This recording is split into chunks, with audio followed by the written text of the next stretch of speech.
1000 emplois. 1000 Oui. emplois payés. Oui, exactement. Des Congolais. Des Congolais. Voilà. Exactement. On félicite pour ce que vous faites. Les résultats attendus à travers la diffusion de ces films, quels sont les résultats que vous attendez? Bah, moi, je suis sur du cinéma engagé.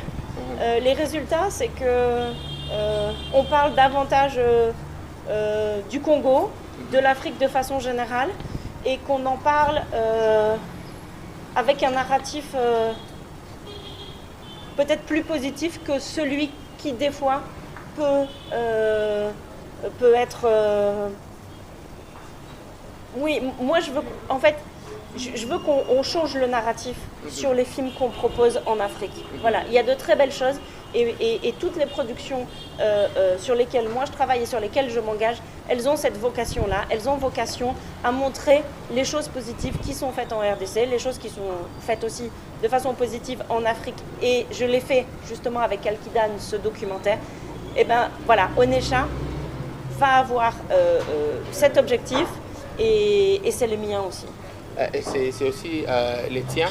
Pensez-vous que le cinéma peut être un vecteur de développement, un vecteur qui peut passer les messages positifs ou passer l'image positive de la RDC? Alors là, pour moi, il n'y a pas plus grand vecteur de communication au monde que le cinéma.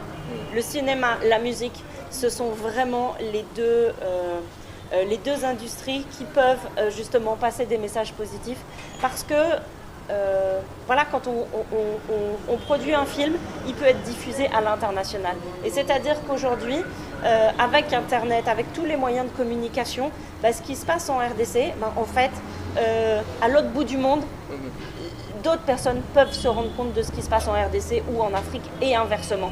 Donc ça, c'est vraiment... oui, c'est vraiment le cinéma, le meilleur vecteur de communication. Le cinéma, les meilleurs vecteurs de communication. Quel est le bon profil ou quel est le profil pour une personne qui veut devenir producteur ou productrice de cinéma, selon vous? Parce qu'ils nous suivent, ils nous suivent partout dans le monde et au-delà de nos frontières et en province.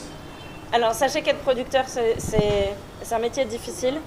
C'est un sublime métier que moi j'aime énormément, mais c'est difficile parce que c'est nous qui allons chercher les financements pour pouvoir produire, pour donner vie à une œuvre. La plupart du temps, quand on sollicite les gens pour des financements ou pour des subventions, c'est des non qu'on reçoit. Donc pour avoir un oui, il faut qu'on ait fait 100 demandes. Donc voilà, il faut une résilience. Je crois que vraiment...